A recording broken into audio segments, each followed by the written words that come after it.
You are listening to another Discovering New Horizons for America podcast featuring Dr. Jim Polakof.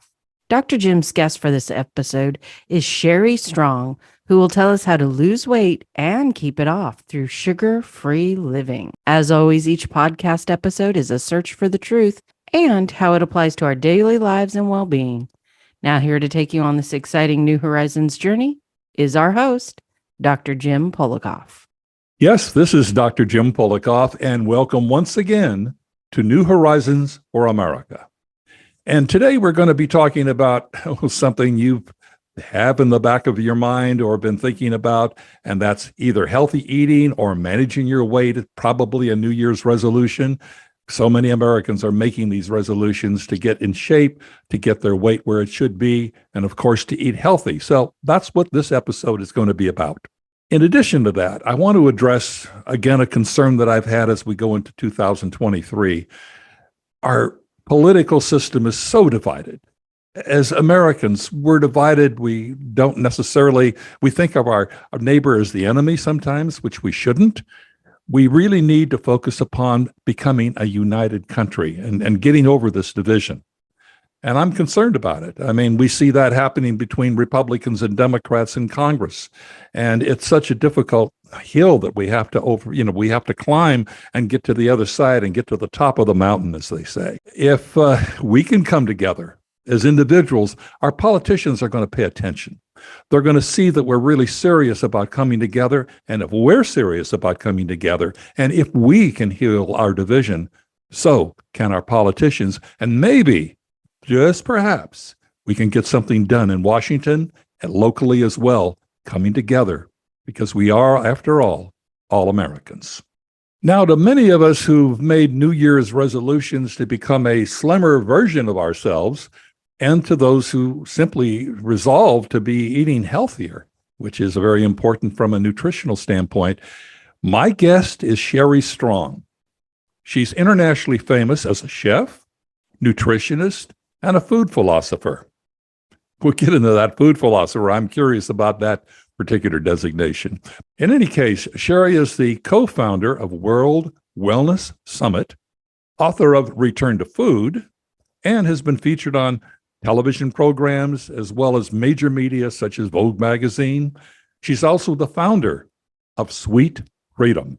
Welcome, Sherry Strong. Talking about sweets, no doubt you're going to be a real treat for our audience.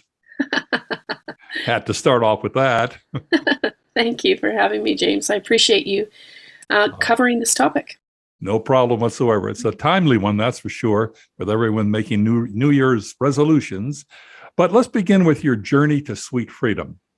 20 years ago, you were twice your size, apparently, very depressed, totally addicted to sugar. Tell us what happened. It's almost 30 years ago. Uh-huh. And I was eating my feelings, as is very normal in the world that we're living with an abundance of food and food that affects our body like a drug. So I literally was starting off the morning with half a liter of Sara Lee ultra chocolate ice cream. And I didn't stop eating sugar until I went to bed, in basically thinking about what I was going to eat the next morning and waking up in a sugar coma the next morning. And basically I just reached this threshold of just feeling this is not honoring my body. This is not honoring my life. And I didn't start with diet because I was such a strong food addict. I couldn't face not having my food. So I started by exercising, running. And burning off those calories. Well, even more importantly, I think, because running was not the smartest thing I could have done as far as exercise goes. But what it did was it started to cleanse my body. And it started, every period of time I wasn't out running, I wasn't out eating. So you had to run a lot then to keep up, didn't you? Well, and it started to make me feel good. And the more I felt good, in my body, the more I felt like eating better food. But I did a lot of emotional work. I worked on what I call hypernourishment. In hindsight, I started to work out the toxic things that weren't just physical, as in food that I was eating, but the mental, emotional, and spiritual things that I were doing that either weren't nourishing me or were actually toxic. And as I started to work on those things, it became much easier to work on the physical. And that's when you discovered sugar was your main challenge, your main enemy? It was definitely my main addiction. Yeah. All right. So Yeah. in your opinion, is sugar the primary cause of weight gain? No, I think the primary cause is the nutrient deficiency of our food. So what happens is the body, we have this mistaken thought that our body actually says we're full when we have enough food in the belly, which is not true. Our body says we're full, or the signal to stop eating in a healthy body happens when you've been nourished. So you can actually have a very small amount of food in your tummy that's highly nutrient dense, and your body says, I've had enough. Whereas you can have massive amounts of nutrient depleted food and toxic food, and the body screams out and says, feed me more, I'm not getting what I need. Interesting. So there's that piece to it, but then there's also... So you think it's that much dependent upon our depleted soil, the nutrient deficiencies that we have? That's really a key to weight gain? Massive. And Really? also, here's the other thing, is what happens is when your body is depleted of nutrients, your brain isn't being nourished. So your brain isn't able to process things and complex thoughts or emotional trauma, right? Mm-hmm. If you're not thinking right. So then if you're not thinking right and you get this food that makes you feel good, right? Whoosh, the refined sugar lights up the brain's dopamine receptors 8 times more than cocaine. So you get a little shot. That's an interesting statistic, really. Yeah. 8 times more than cocaine. Yeah. Yeah. So, and that's proven. That's not even conjecture or theory. So you get this little hit of something that makes you feel good, and it's not just sugar does it. Opiates in dairy products do it, in wheat. There's lots of things that create drug-like responses in the body. And the more you process a food, the more intense the drug-like reaction is. So what's happening now is we have a lot of foods on the market, and many of them are actually marketed as healthy, but they're nutrient depleted, and nutrient depleting. So sugar can actually strip nutrients from your body. And now you get, an emotional trigger and a response, and you're used to having this food that just gives you a little woo.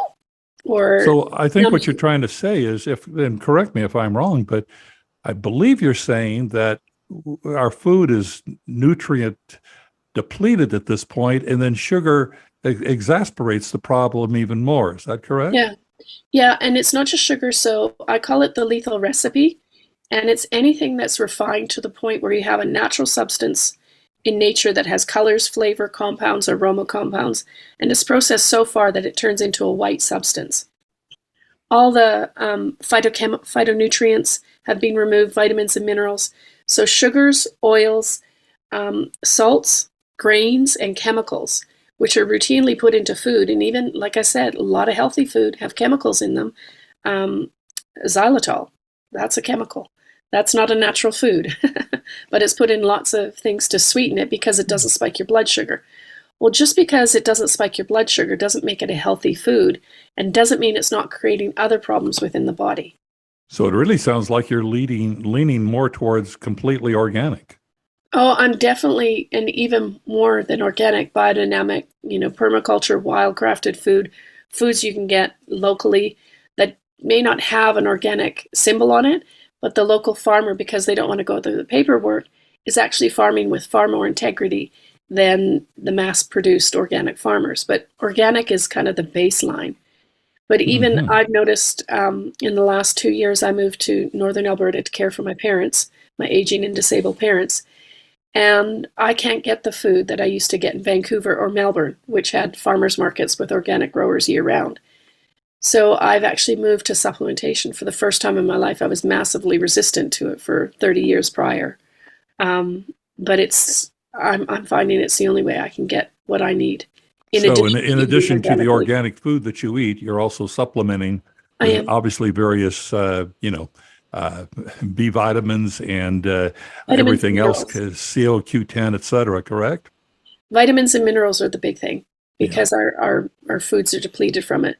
And here's the thing that if you're eating processed foods, especially refined sugar and things like that, it strips nutrients from your body. Hmm.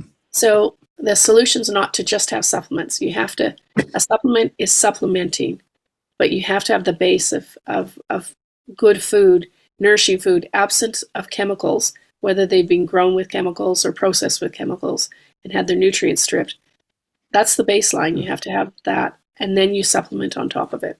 You Well, can't supplement. what you're saying should be very worrisome. I mean, it's more than obviously to some of our audience who says, I've made a New Year's resolution to lose weight. We're really focusing strongly on healthy eating. And I'm just curious, just to take it a step further before I get into another question that I have that's related. Sugar is also sugar something that will lead you towards things such as disease, such as cancer, heart ailments? Oh yeah, it's associated with. There's no such thing as a lifestyle disease that removing sugar from your body, from your diet, can't improve. And when I say sugar, I'm talking about refined sugars, primarily, or processed sugars. So, Right. and anything that's white, Which avoid. is the color of most sugars, white. Yeah, yeah.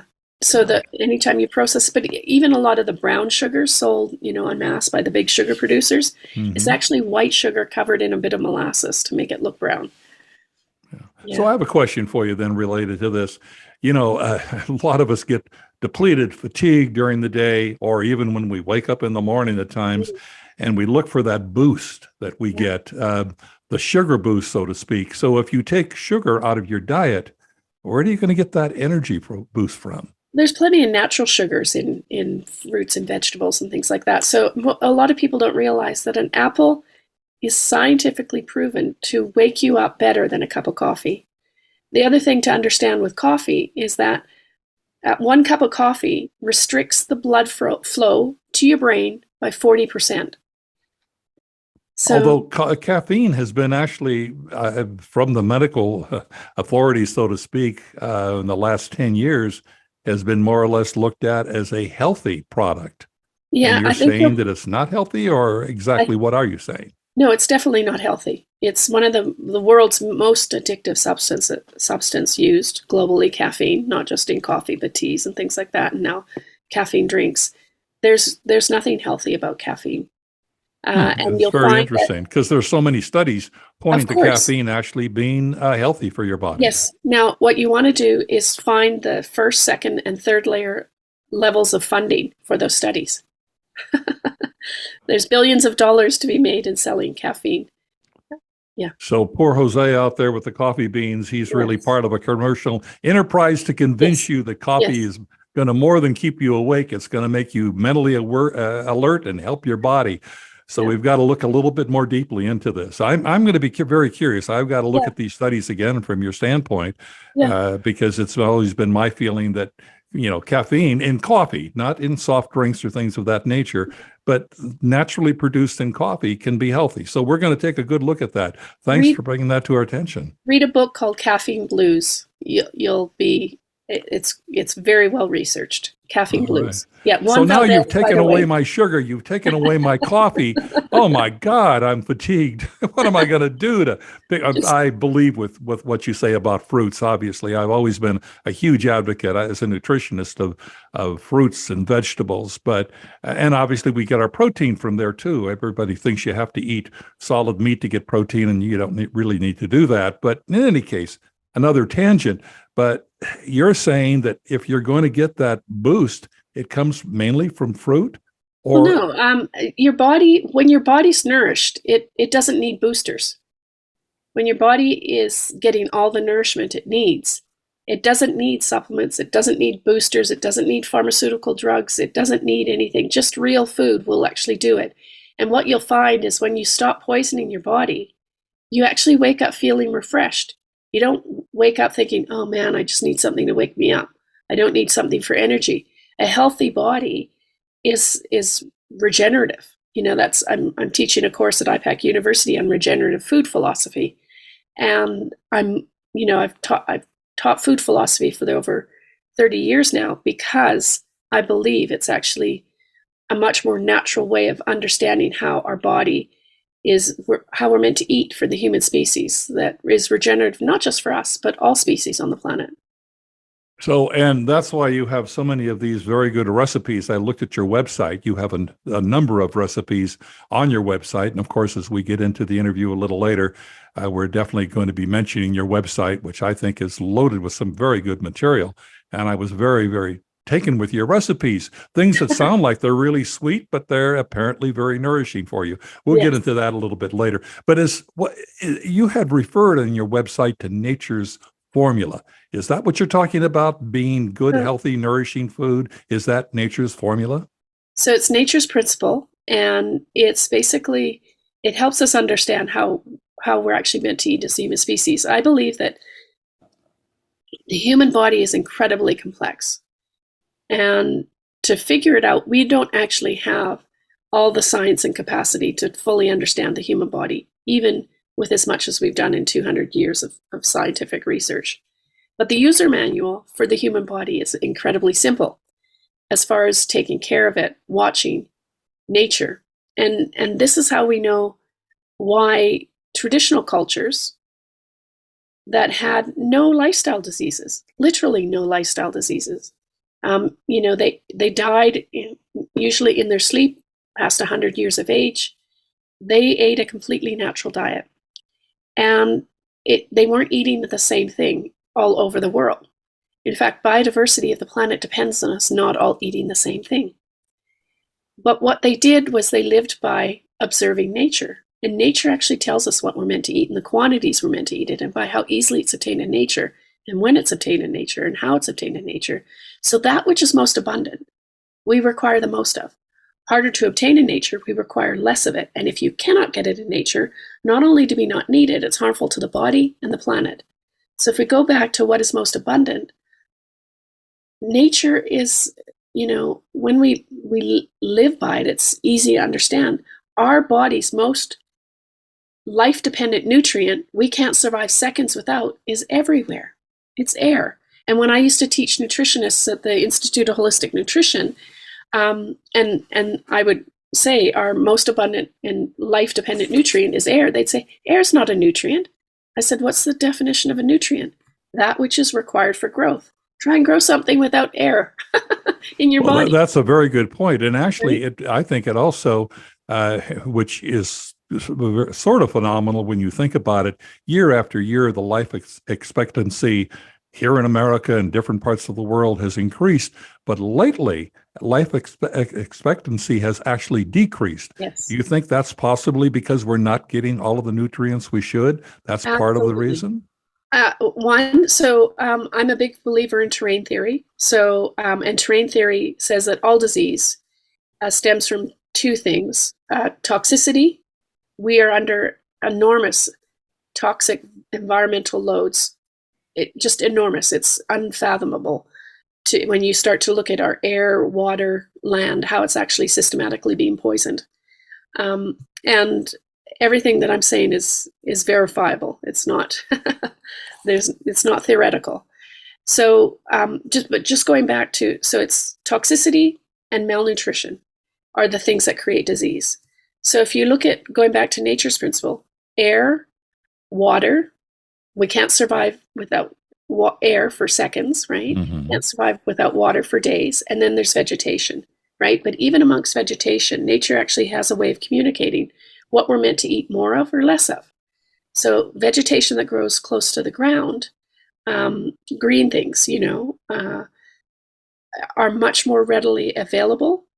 They're much more nutritionally powerful, nutrient dense than, say, things that grow in a tree. So if I give you an apple seed and a broccoli seed and you have to feed your family and you can only choose one, you'd be smart to choose the broccoli seed because you can get sprouts for that within days. If you have to feed your family from an apple seed, it'll be years before you get a fruit tree. Well, that's a good comparison. And since we're on the subject, what about your biologically diversified food that is grown? I mean, do you feel that is going to be more nutriently healthy, or is that something, again, that you're concerned about?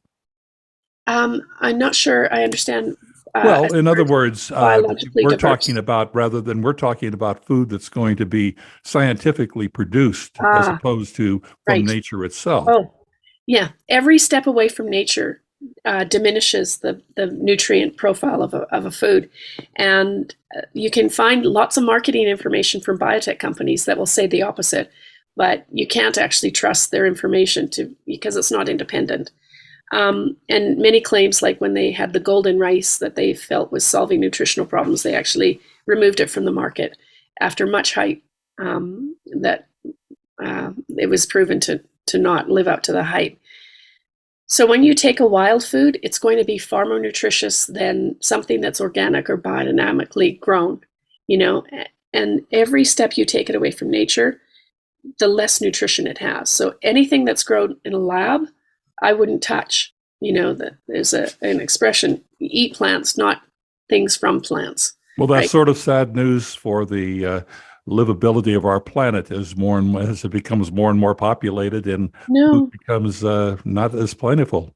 well, no, actually, there's plenty of information to show that if we eat in a regenerative way, and there's regenerative farmers. I just interviewed a regenerative farmer yesterday, very encouraging. If we went back to, like, the reason they survived the English, British survived the war without starvation is they had victory gardens. Everyone planted their own garden. Everyone has space to grow some of their own food. Even if you're in an apartment, a tiny apartment, and things like that. Or now there's community gardens, there's rooftop gardens, you know, Sure. there's even parks. You know, imagine New York City if they turned Central Park into a garden. You know what I mean? That would feed the entire Well, good island. luck with that. But Well, in what any I'm case, saying is that it's not about us being limited by and overpopulated. It's being limited by our thinking and our resources and using things differently. Like, there's no reason why that couldn't be used to feed a lot of and you're homeless absolutely people. right. Rooftop gardens are becoming very popular in large cities. It can be accomplished, and we can grow our own food. I mean, I'm with you 100% on that. I mean, we have our own gardens that we don't just depend upon the supermarket. So I think it's important to convey that. But getting back to those who have made New Year's resolutions that they're going to lose weight, Mm. how do you suggest that's going to happen? Because obviously, is it by taking away sugar and simply eating healthier, or are there other steps that you recommend? Well, number one, I never focus on weight. Look, I've worked with elite athletes, you know, people on the front covers of magazines who are slim and fit and have the six packs, which are very unhealthy, particularly for women. And I've worked, you know, with people who are obese, who are much healthier than a lot of these athletes, and that's hard for people to get their head around. It's not an excuse for obesity, and I don't condone obesity. I don't think it's a healthy state, a natural state, or something to be glorified on a And catwalk. 3/4 of our country here in America, Yeah, three and it's quarters of our country because is obese. I'm not sure about Canada, but certainly yeah, here in America. it's certainly it's up there. But the reason people are obese is two reasons: they're malnourished, they're toxic, and then a third actually is most people aren't happy. They're leading lives that they're not happy with. Most people are, you know, working jobs that keep them in a form of servitude and slavery. And, you know, food's a cheap way to make you feel good. So, so the problem is nourishment. We need to stop consuming toxic things, whether that's our food, our mental input, emotional input, spiritual input, right? And we need to start to nourish mentally, emotionally, spiritually, and physically. And when we start to nourish in those areas, there's this balance that happens within the body. And the for me, weight just came off. And with clients I've worked with, when we do that, the weight just falls off. A healthy Interesting. amount falls off. So And healthier eating, nourishment, so to speak, yeah, these are keys to weight yeah, loss. So yeah, if you want to be a slimmer version of yourself, start eating better, and that's going to yeah. make a difference. How important is exercise as a component in this? Well, it's interesting. Although I used exercise for me as the starting point because I couldn't give up on food, I've talked to many personal trainers, and they'll say that exercise is about 20% of it. Food is 80%. But the Interesting. thing about exercise, I always encourage people, stop exercising to be thin and start exercising to be healthy. Start exercising to feel good. Start exercising to feel happy, because it will bring in sensations and feelings of well-being to your body and your brain in particular. I can understand where you got the title, so to speak, of a food philosopher. I mean, it's very interesting. I wondered how you were going to tie all that in, but that's what it's really boiling down to, is a good philosophy, a basic good philosophy on food, the kind of food you should be eating. Now, Yeah. out of curiosity, when people come to your website, and we're going to mention that, but uh, is some of this contained on the food website? Or I know that you offer classes, cooking classes, things of that nature. How do people find out the best way to eat, the most nourished way to eat through you? Well, I have two YouTube sites. One, if you search Sherry Strong YouTube, or Sweet Freedom Life, there's tons of videos that cover the philosophies that I teach. I am teaching a course at IPAC University. That's kind of the big thing I'm focusing on right now, on regenerative. Is that an online course, or is it It's online. Yeah, it'll so be others live. can access that course? Yeah, it's live and online. It's actually one of the cheapest courses I've, made available to the public. And it's restorative food philosophy, moving beyond sustainability for human thrival. So not just surviving, but thriving. Okay. And it's basically to get your head right and your thinking right about food. I'll give you a little example about how our brains have been messed with food. I was speaking at a conference in Tasmania about 15 years ago, and this guy came up to me afterwards and he said, "Oh, my ex-girlfriend, both of her parents were dietitians." And I said, "Oh, did she have an eating disorder?" And he looked and he said, "Well, that's a bit cheeky. That's a bit cheeky of a question to ask." I said, "Did she?" And he goes, "Well, actually, she did." So both of her parents were dietitians. And I believe that this whole kind of focus on the micro detail of our food, the fats and sugars and weight and macro and micronutrients, creates a disordered relationship with food. If you look at the healthiest cultures on the planet, they had no idea what their daily intake of vitamin C was, or vitamin D, or anything like that. They were getting it naturally from their food. They had a social context in which they ate that made them feel connected and good. So many people are sitting alone in front of a computer or television eating meals and wondering why they're eating more. They can't stop eating. It's because they're not just empty nutritionally. Their heart and their spirit is empty because they're not connected. We're meant to eat together as a species. So Interesting. we need to think differently about our food. And the way we're doing it right now is messed up. And that's very unfortunate. Now, and let me ask you this, getting back to, I guess, public enemy number one, sugar. Uh, one of the things that you have on your website is a sugar quiz. And Yeah. I imagine that people come to your website and they can take the sugar quiz to find out if they're actually addicted to sugar. Is that how it works? Yeah. You can do it. It's a fun exercise. But you know what I find, James? Most people know. Most people know, when they keep going back to that little secret drawer or that cupboard or the freezer section, we know whether they're addicted or not. And, there's some people who don't have addictive personalities, but for the most part, we're an addictive species. So you kind of know. But is it a good idea to take the quiz or not? Yeah, why not? Why not take it? I mean, because some people may be more overboard than they actually think they are. Many people Yeah. mentally think, "Oh, I eat good. I eat, Yes, I that is eat the true. right foods. I do all the right things." But they really, when you focus on it, there has to be a way. And I think the sugar quiz idea that you have, or Yeah, this opportunity, I should say, that you have on your website, is something that could be very valuable to an individual. And then, thank you. and I want to be certain if this is correct, because it's a very inexpensive way to take the next step. If someone who takes the sugar quiz finds out that they are really more addicted to sugar than they thought they were, or to Mhm. sweets in general, Yes. you basically you offer a membership. I think it's like for $27, and that in 21 days this teaches them to kick the habit. Am I Yeah. correct? Because that's a very inexpensive way of kicking the habit. That's correct. So it's a 21-day sugar challenge. There's actually a 7 days before it. You can do that challenge as well. So it's basically you take a month. In the first 7 days, you don't actually change the amount that you're eating. What you do is you change the quality of what you're eating. So Uh-huh. say you And eat you learn this by being a member of your organization, yeah, you correct? just sign up for the 21-day challenge. You get an ebook and access to the 7-day and the 21-day challenge. An ebook that has 50 recipes in it. It explains, many of the philosophies that I teach, and it also helps you understand, why you're addicted to sugar. Now, you also offer cooking classes, I believe, Oh, hands-on, right? You don't do no, them no, no, anymore? no, not anymore. No, Well, you got to so, take that off your website then. I was about to take a cooking class.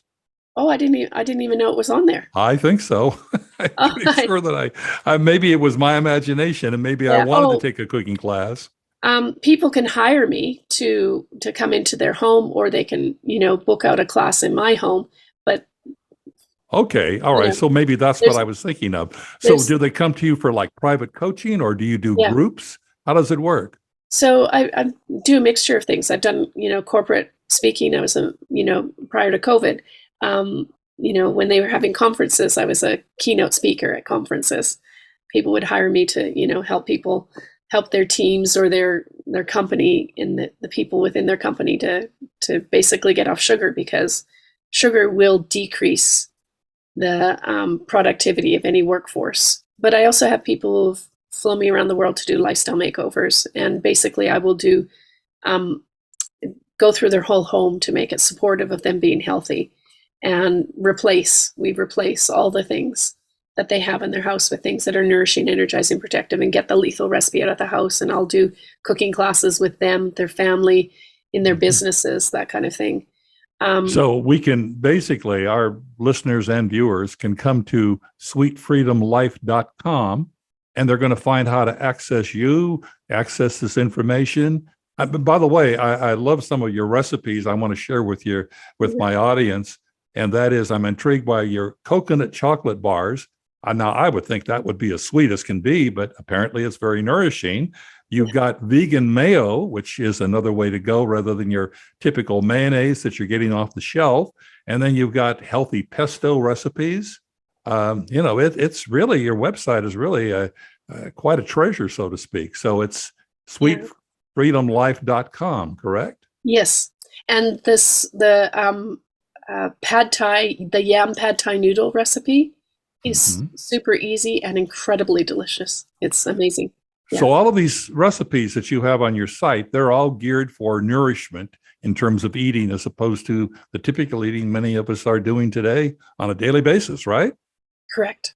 All right. Yeah, So we're going to have all this information on our website, which, great. jamespolakof.com. So we'll have your links and things of that nature. So whatever you feel that our audience would benefit from, please do send us the links. And obviously, we want to get that information across, because some of the things that you've shared with us today, there are a few things we may have known in advance, but some of them are quite startling. And I think we need to get to know you a little bit better. And I guess we begin by going to your website to know how to access all of these things that you offer. Am I correct? That's a good And I'm good not trying to give a start. commercial here because we're non-commercial, but I'm just very impressed with your knowledge and what you have to offer. And I'd like to learn more myself. And I'm a nutritionist. Yes, So, I mean, I haven't, I don't actively do this every day, but that's my background. And yeah. I have to say that I've learned things from this interview, and I'm going to do more research. You've stimulated me to do more research as a result. So, Well, thank you, James. Now, I studied nutrition at Deakin University in Australia, and I actually found it was corrupt. It was so industry influenced. And they weren't actually teaching the truth about nutrition. It was a very industry focused way well, of, you talked about dietitians, and I have yeah. always had a problem with hospital dietitians. Oh, And I'm not to put anyone down, but yeah. they have a set, and most of their menus that they serve at lunch at hospital cafeterias that doctors and nurses eat are really not terribly healthy, in my opinion. I mean, I come from a holistic nutritional background, Yeah. so I definitely share, many of your thoughts. I think that, Yeah. you know, dietitians sometimes can set you in the wrong direction. Yeah. Again, not to put them down, it's well intentioned, but it could Well, be incorrect. everyone's well-intentioned. Usually people don't go into any profession, to harm people, but they can be misguided and they can be brainwashed and indoctrinated. And I believe the university system is very much set up to do that, because if you didn't follow what they wanted you to hear, even if you offered tons of references, I would get lines from my paper. And I was like, that teacher hasn't even looked at my references, which are quality. And I would have a teacher who would be doing a class on dairy, and the PowerPoint slides she put up actually were prepared by the Dairy Corporation. So there was no independent research done. If they don't have an axe to grind. Yeah, absolutely. Yeah, that's definitely a conflict of interest, right? And when you challenge, so I went on a path to actually find out the truth about food and nutrition. And it's looking at people who are doing it successfully, and those were traditional cultures who didn't have scientists, dietitians, or doctors to teach them how to eat. They had nature. They observed and they respected their natural environment. And in today's environment, you have to realize that your primary care physician, who spends an average of 7 minutes with you in a typical consultation, they have no nutritional advice to give, because medical schools do not teach nutrition. They don't share that, and particularly anything from a dietitian is not necessarily holistic. I think our audience really needs to understand the importance of that distinction. It's very well, Sherry, this has been very informative. I'm going to do a little bit more research, and perhaps can we invite you to come back and join us at another time to get even more further into this? Absolutely. I'd love to. All right. Well, I want to thank you for being. Again, it's sweetfreedomlife.com. It's all going to be on our website. And after this particular interview, I'm going to get into a few other things, and we're going to mention it again for our audience. But I want to thank you so much for being with us, Sherry. You've been highly informative.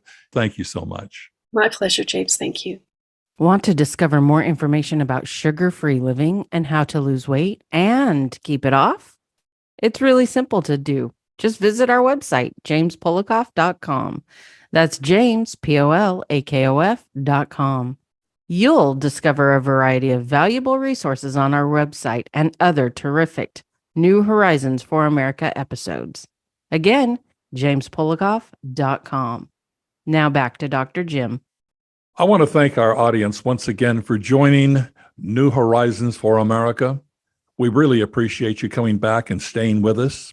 And also, I want to welcome those new viewers for 2023 who have just joined us. And I want to remind everyone that you can both listen to us and watch us. Our podcasts are on a variety of different listening platforms, such as Spotify, Apple, Google. There are probably about 13 or 14 audio platforms where you can access our podcast. Plus, and I think probably the easiest way is simply come to our website, because you're going to be able to listen to other podcasts as well as access links to our guests so you can learn more. But that's jamespolakof.com. And please remember, if we take the time and make the effort to really listen to others, even though they may have different viewpoints and opinions, we'll discover we actually have many things in common. And when we come together, our politicians who watch what we do perhaps might start talking to each other and find ways they can work together. So this effort is really worthwhile for ourselves and our country. Try it. Common ground will take us a long way. This is Dr. Jim Polakof. Thank you again for joining us. Be sure to stay tuned to either view or listen to podcasts every week. New Horizons for America. Thanks for being here.